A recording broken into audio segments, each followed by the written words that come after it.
କାଳିଆଗଡ଼ରେ ଚଢ଼ିବେ ମଧୁବାବୁ ସହିତ ଲଢ଼ିବା ପାଇଁ ନିଷ୍ପତ୍ତି ନେଇକି ପିଲାମାନେ ପାଠ ପଢ଼ୁଥିଲେ, ବାପା ମା ମାନେ ପାଠ ପଢ଼ିଥିଲେ। ଆମେ ବର୍ତ୍ତମାନ ଠିଆ କରିଦେବ, ଦରମା ଦବନି, 7 ମାସ ହେଲା କି ଦରମା ପାଇନି, କିଏ କହୁଛନ୍ତି 45 ବର୍ଷ ଛଟେଇ ହେଇଯିବ। ଏ ଗୋଟେ କେମିତି ଗୋଟେ ଅନ୍ୟାୟ କଥା। 45 ବର୍ଷ ଛଟେଇ କୋଉ ଦୁନିଆରେ ଅଛନ୍ତି? 45 ବର୍ଷରେ ଆପଏଣ୍ଟମେଣ୍ଟ ଛଟେଇ ହେବେ।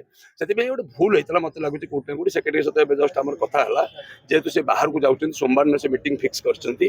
ଆଶା କରୁଛୁ ଯେ ସୋମବାର ସୁଦ୍ଧା ସରକାର ଆପଣ ନିଷ୍ପତ୍ତି ନେଇକି ଆଙ୍କୁ ଉଠେଇବେ, ନହେଲେ ଆନ୍ଦୋଳନ ଭୟାବହ। ଆମେ ନିଷ୍ପତ୍ତି କରୁଛୁ, ଏମାନେ ଓଡ଼ିଶା ପିଲା ଲଢୁଛୁ, ଏଇ ଯୋଉ ଚୋର କଣ୍ଟକ ସହିତ ଲଢୁଛୁ, ଯୋଉମାନେ ଆସୁଛନ୍ତି ବିଧାନସଭାରେ ବସୁଛନ୍ତି ଚୋର କଣ୍ଟ ହାଇୱେ ଲୁଟେରା, ସବୁ 80% ବିଧାୟକ ଚୋର କଣ୍ଟ ହାଇୱେ ଲୁଟେରା। ଆପଣଙ୍କର ଜାଣିନାହାନ୍ତି, ତାଙ୍କ ବାୟୋଡାଟା ମତେ ଲାଗୁଛନ୍ତି ଅଧା କର ଚୋରି ପଇସା।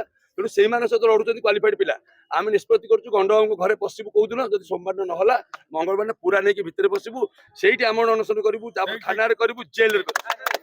ଧନ୍ୟବାଦ ଦେବି, ଯାହା ଆପଣ ମାନେ ଡାକିଲେ ତତ୍କ୍ଷଣାତ୍ ଆପଣ ଓସେପା ଅଫିସ ଭିତରେ ଆସି ପହଞ୍ଚିଲେ। ଆମ ସହିତ ଅଭିଭାବକ ସଂଘର ସଭାପତି, ରାଜ୍ୟ ସଭାପତି ବାସୁଦେବ ଭଟ୍ଟ ମହୋଦୟ ଥିଲେ ଏବଂ ଆମକୁ ଏଇ ଧାରଣାକୁ ସମର୍ଥନ ଦେବା ପାଇଁ ସମ୍ପୂର୍ଣ୍ଣ ପ୍ରତିଶ୍ରୁତି ଆପଣଙ୍କ ଆଗରେ ଦେଇଛନ୍ତି। ଏଇ ଯୋଉ ସମସ୍ୟା 10 ବର୍ଷର ସମସ୍ୟା ଆଜିର ସମସ୍ୟା ନୁହଁ।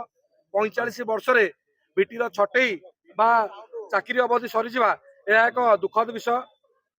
ଓସେପା ଯୋଉ ଭୁଲ କରିଛି ଆଜି ସେ ବିଷୟରେ ସମ୍ପୂର୍ଣ୍ଣ ଆଲୋଚନା ହେଲା। ସେକ୍ରେଟାରୀ ମହାଶୟଙ୍କ ସହିତ ଆସନ୍ତା ସୋମବାର ଦିନ ବିସ୍ତୃତ ଭାବେ ଆଲୋଚନା ହବ ଏବଂ ମନ୍ତ୍ରୀଙ୍କୁ ମଧ୍ୟ ଆମେ ଦେଖା କରିସାରିଛୁ ଏ ବାବଦରେ। ଆସନ୍ତା କାଲି ମଧ୍ୟ ଆମର ଏକ ଟିମ୍ ଯାଇ ଆଡିସନାଲ ସେକ୍ରେଟାରୀଙ୍କୁ ଏ ବାବଦରେ ଆଲୋଚନା କରି ଯାହା ଯାହା ଫାଇଲ କାଗଜପତ୍ର ଆମକୁ ସେମାନେ ନିର୍ଦ୍ଦେଶ ଦେଲେ ତାକୁ ନେଇକି ଆମେ ବିସ୍ତୃତ ଭାବରେ ଆଲୋଚନା କରିବୁ। ତେଣୁ ଆମେ ବର୍ତ୍ତମାନ ଷ୍ଟ୍ରାଇକ୍ କଣ୍ଟିନ୍ୟୁ କରିବୁ। ଧାରଣାସ୍ଥଳରେ ଆମ ଷ୍ଟ୍ରାଇକ୍ ଚାଲିବ।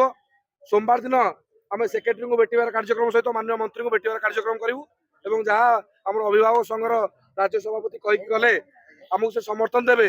ଯଦି ଆବଶ୍ୟକ, ମୁଁ ଭାବୁଛି ତା ପୂର୍ବରୁ ସମାଧାନ ହେଇଯିବ।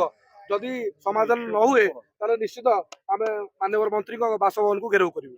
ଧନ୍ୟବାଦ।